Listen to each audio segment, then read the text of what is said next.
on Tuesday, I said, the price of silver is going to get hit and they're going to make sure it closes below 18 at the close of COMEX trading today when the options expire.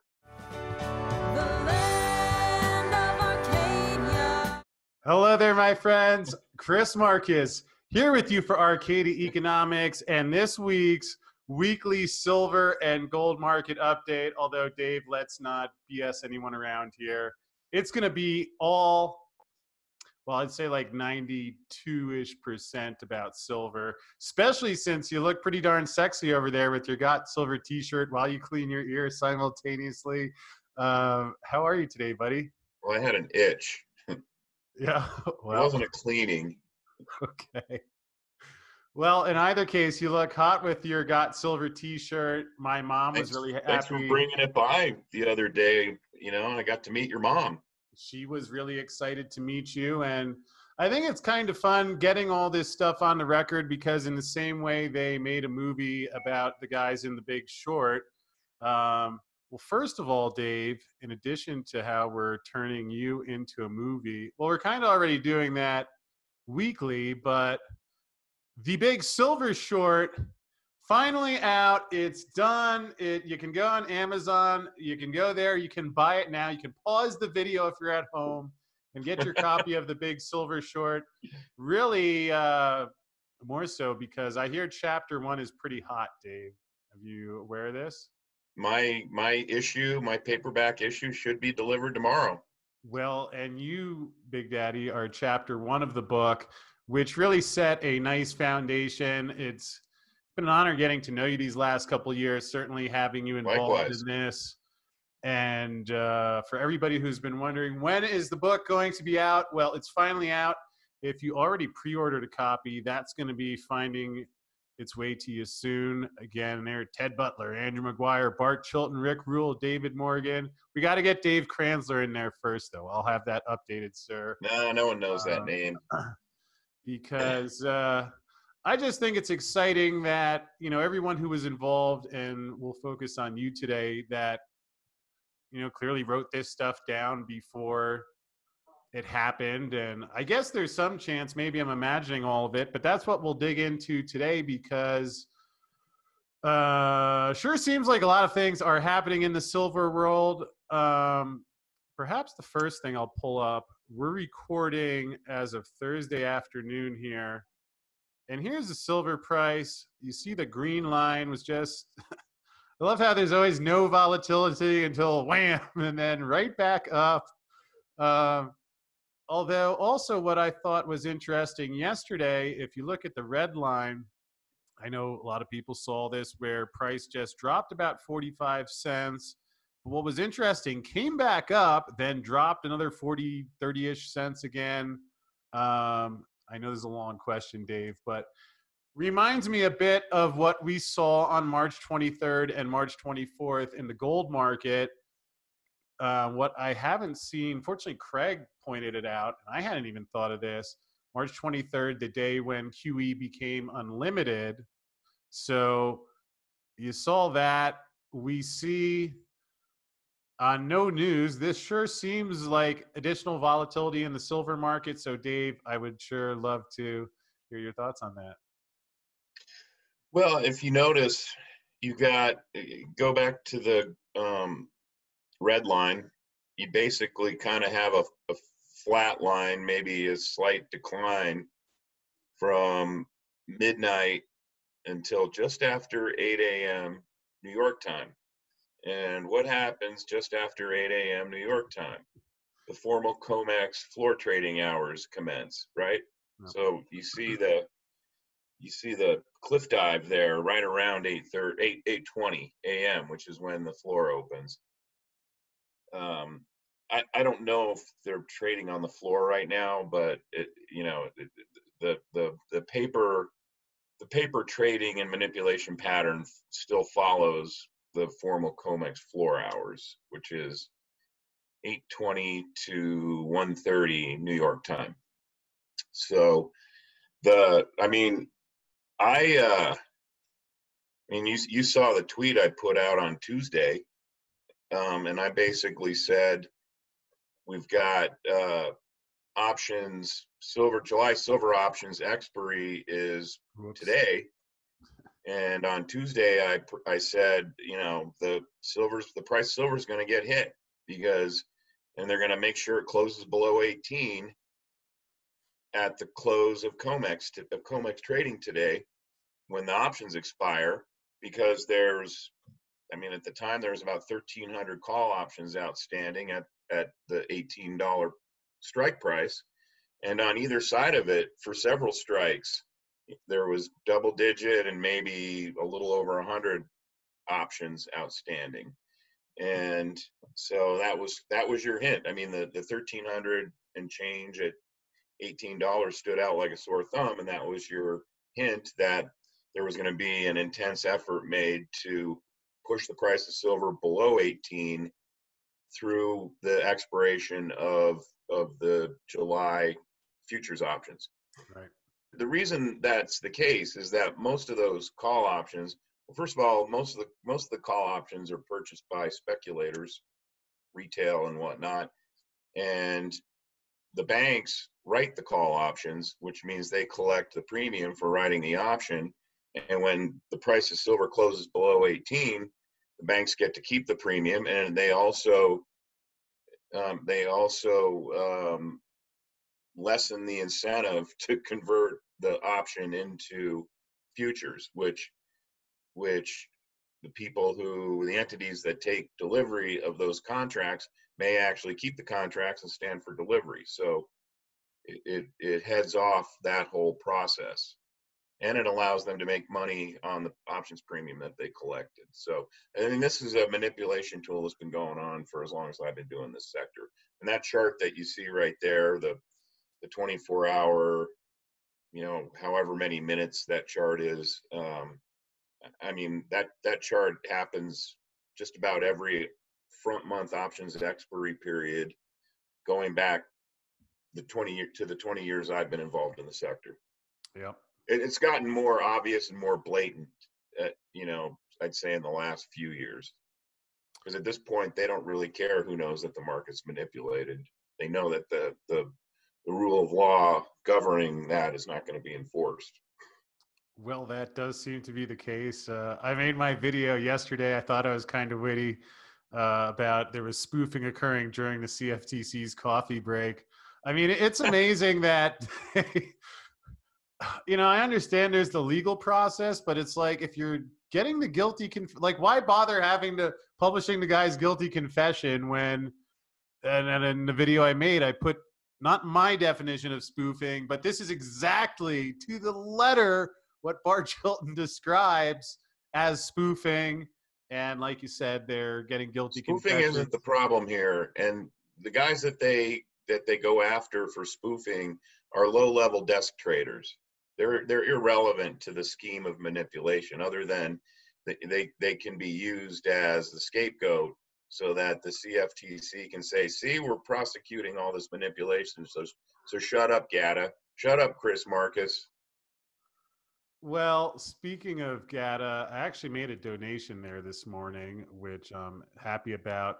And folks, for anyone who really appreciates any of this information, you can go over to GATA. That's Chris Powell and Bill Murphy, really the founders of a lot of this movement, them along with Ted Butler. So quick note there, because Dave, they were both in the book with you as well. And I know you even mentioned their impact on your own research. Yeah, well, I mean, GATA basically is the one who made the manipulation going on in the precious metals market publicly visible. Yeah, so some of the folks who paved the path for us beforehand. And Dave, in your first answer there, you also mentioned something I know a lot of people are interested in right now, which is the July silver deliveries coming up. I know you're gonna tell me we have to wait a week, and I'm gonna say I don't want to wait a week. I want to know what you're thinking now. Although I just wonder, whoever took all of that gold, I don't know. I mean, you'd think they're aware of the silver market. So And then we'll say this is all just speculation or just thinking about possibilities, but I don't know if someone took that much gold, it's at least conceivable to me that they'd say, well, here's the silver delivery truck coming. I'll have some of that too. Um, I'm surprised that one of these central banks hasn't started taking delivery of silver yet, or maybe maybe that's what we're seeing with SLV. If any of the metals going in there, which I know you don't think is the case, but any thoughts on July silver deliveries there? Well, first of all, the reason that large, substantial, wealthy entities and investors prefer gold over silver is because you're buying and you're taking possession of gold bars or silver bars as a wealth preservation strategy. And what's the gold silver ratio is what, 98 now or something?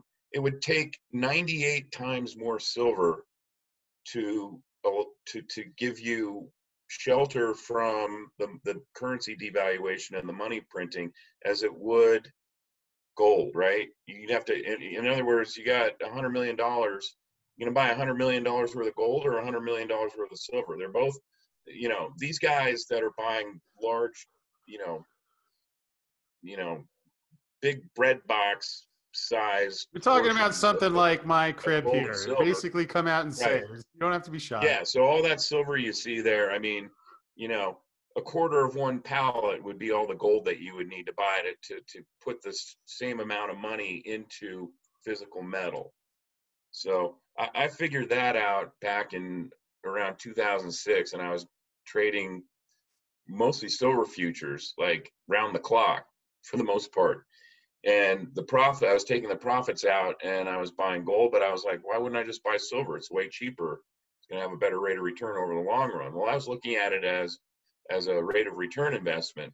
But when the delivery started coming in, you get the 10-pack containers of gold, and it would then when the silver would come, it'd be these big boxes of mint boxes, and it didn't take too many deliveries of the mint boxes for me to realize this is stupid. It's if I ever need to flee the country or whatever, go to some sort of area of safety, it's going to be hard to move a substantial amount of silver when I can move a shoebox full of gold using this, that is the equivalent of a massive load of silver, right? Although, of course, a sophisticated investor like yourself could always just email Arcadia at Miles Franklin and inquire about some of the storage options that are currently available. I know when I buy gold and silver, I want it in my possession, because if you don't have it in your possession, you don't own it. Okay. So at any rate, that's why central banks buy gold. Well, not the Fed, but Eastern Hemisphere central banks are buying gold, because you can put a lot more money to work with a lot less weight to lug around. You see what I'm saying? I get what you're saying. It just seems like a solvable obstacle. I mean, going back to the Roman Empire, I mean, silver is known as poor man's gold. The rich guys put, tens and hundreds of millions to work in big 400-ounce bars of gold, and the plebeians put, $1,000 or $10,000 to work in silver coins. So,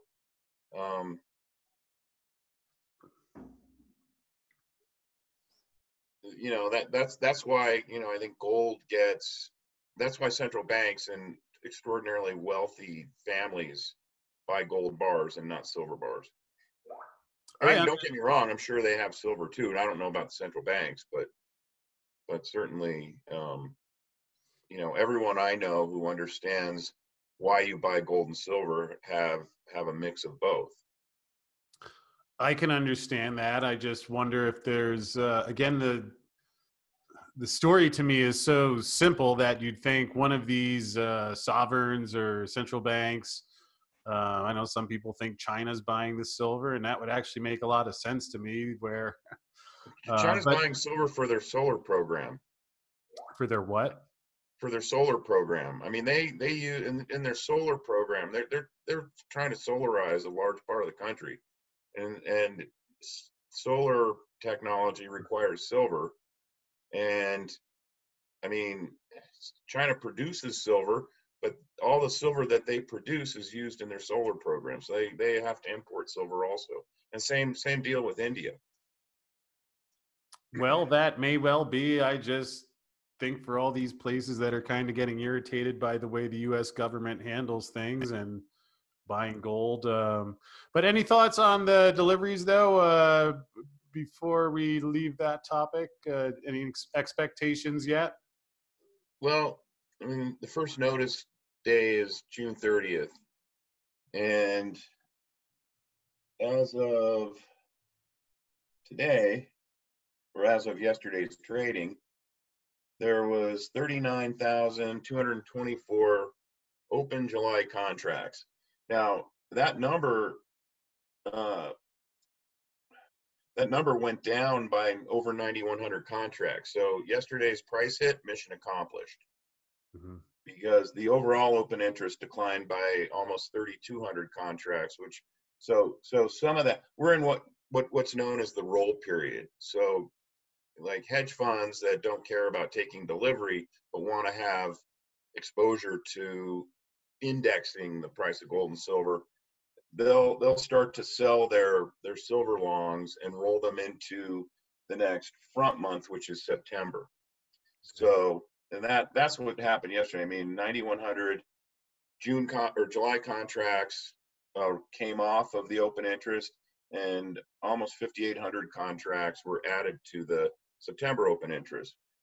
However, the price hit clearly scared off some of the silver longs because the open interest went down by over 3,100 contracts, and so that's at least for July, the 91.49 decline. That's 9,100 contracts that the banks don't have to worry about making deliveries to, right?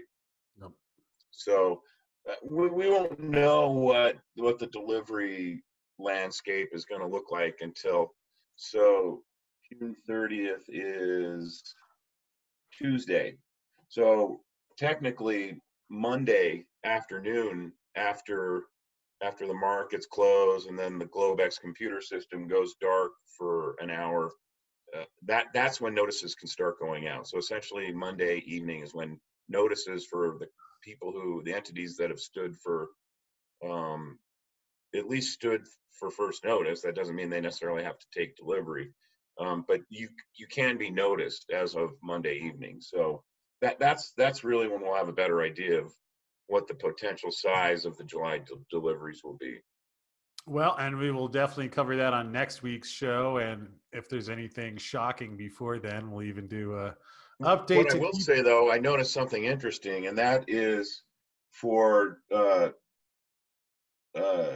June gold, which is, you've still got 5 days left in the delivery period for June gold. Yesterday, 506 contracts were added to the open interest.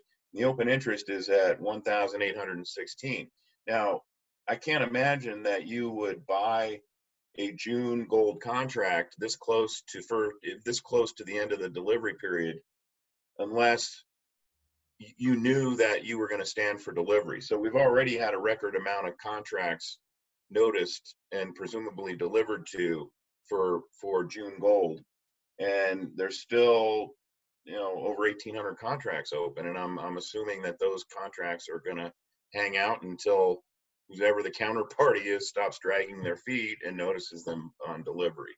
And I thought that was interesting because it tells us that there's still a heavy appetite for players on the COMEX to actually at least take legal delivery or legal title of gold bars in the COMEX. Now, Yep.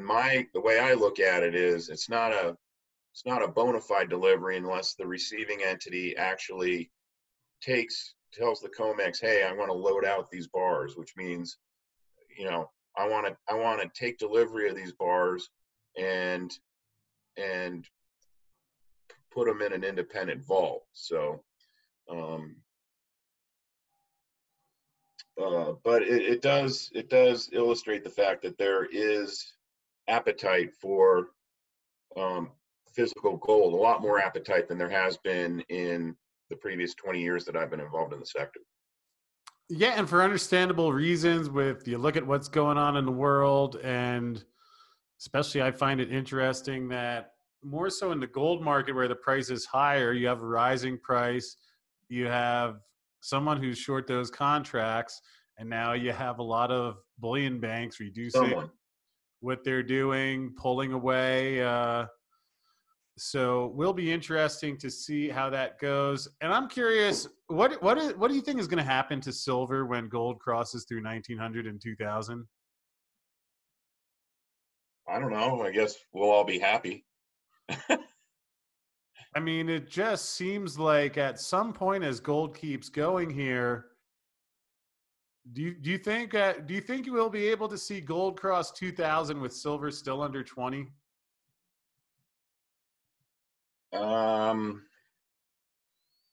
Well, I asked the gold-silver ratio. I don't know. Honestly, I think we're as gold moves towards 2000. I think there's going to be a lot more interest from smaller investors and speculators in silver, Yep. and I think we're going to see the gold-silver ratio continue to contract. I mean, it's already down from something like 133 or 135, wherever it peaked, and it's under 100 now. So,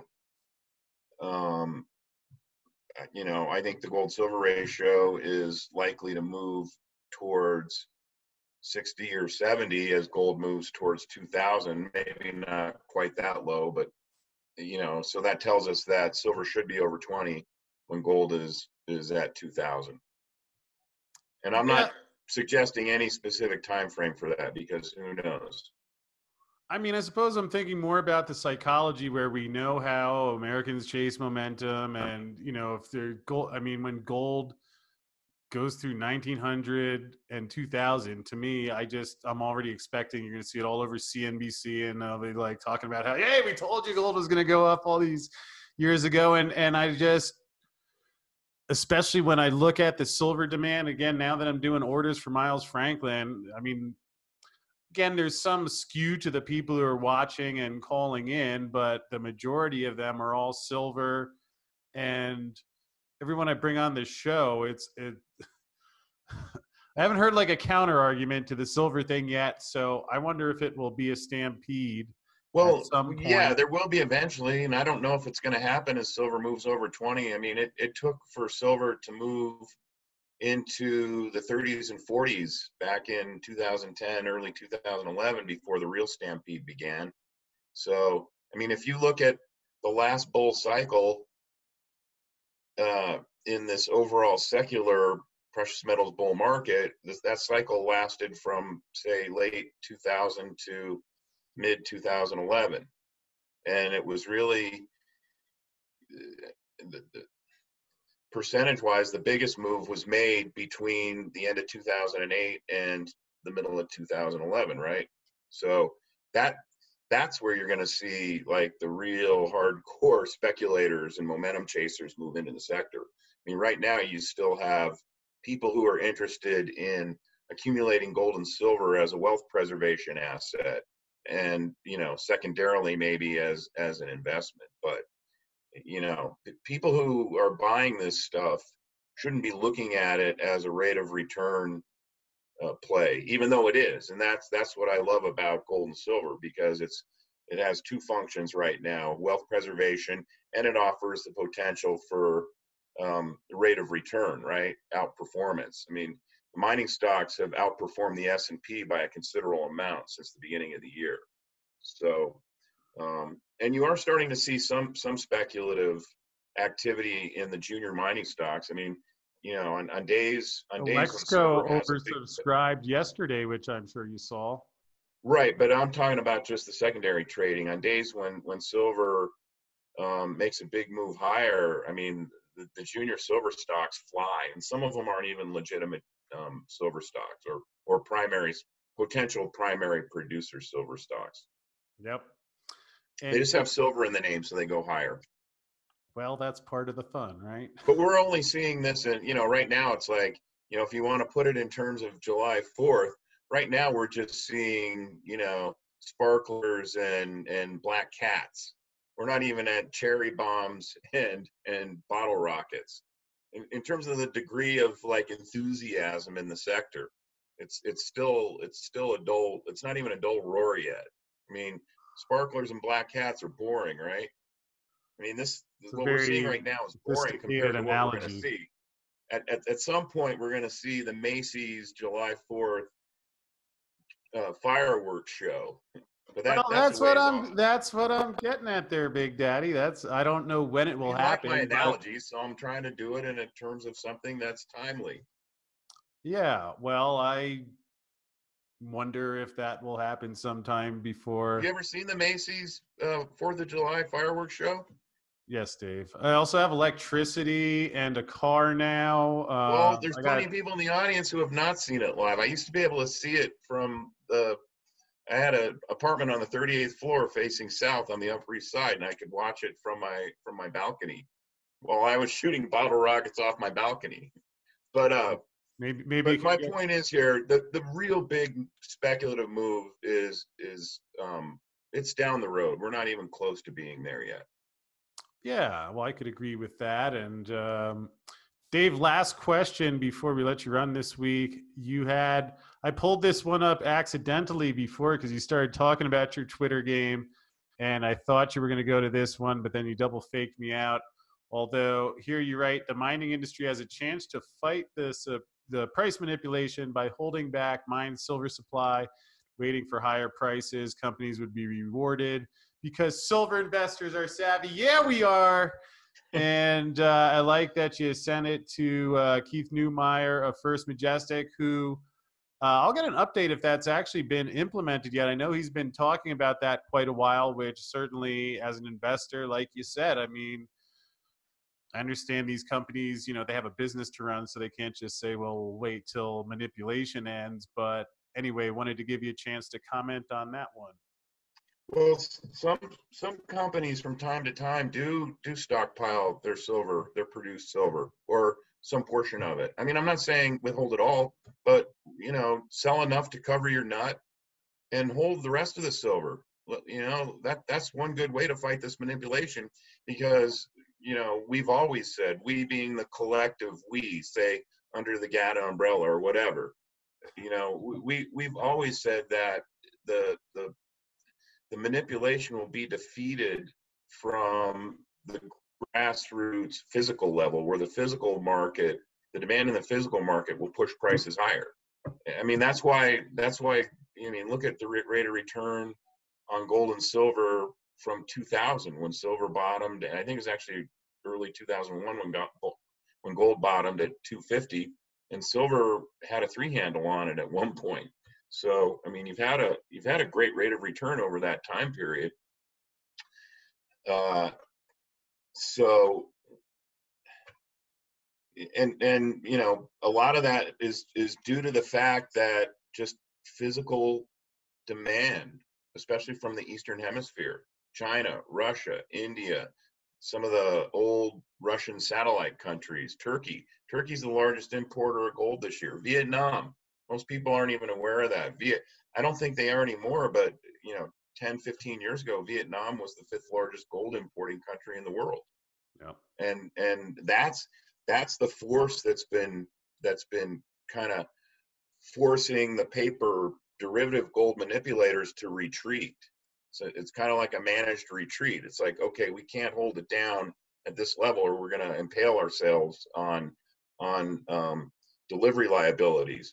So let's just let the price rise. And you can see it in the Indian numbers when gold has a big price move, a $30, $40 a day higher. India, like all of a sudden stops buying gold and silver. They're very price sensitive for a short period of time. But then if the price of gold stabilizes at that higher level, all of a sudden India comes back in, and the whole whole kind of cycle higher starts, I guess it wouldn't be the slippery slope. Let's call it a slippery incline begins again. So, and we're there now. I mean, based on the data I've seen this week on Indian gold market activities, India's been importing gold this week. Yep. Well, it's going to be a lot of fun to follow it as it goes along. As always, I appreciate you joining me here for this week's. Well, it was really the One silver point market. I'd like to throw in here: my next mining stock journal issue is being released this afternoon. Ooh. So you'll have it in your inbox probably around 2:30 Denver time.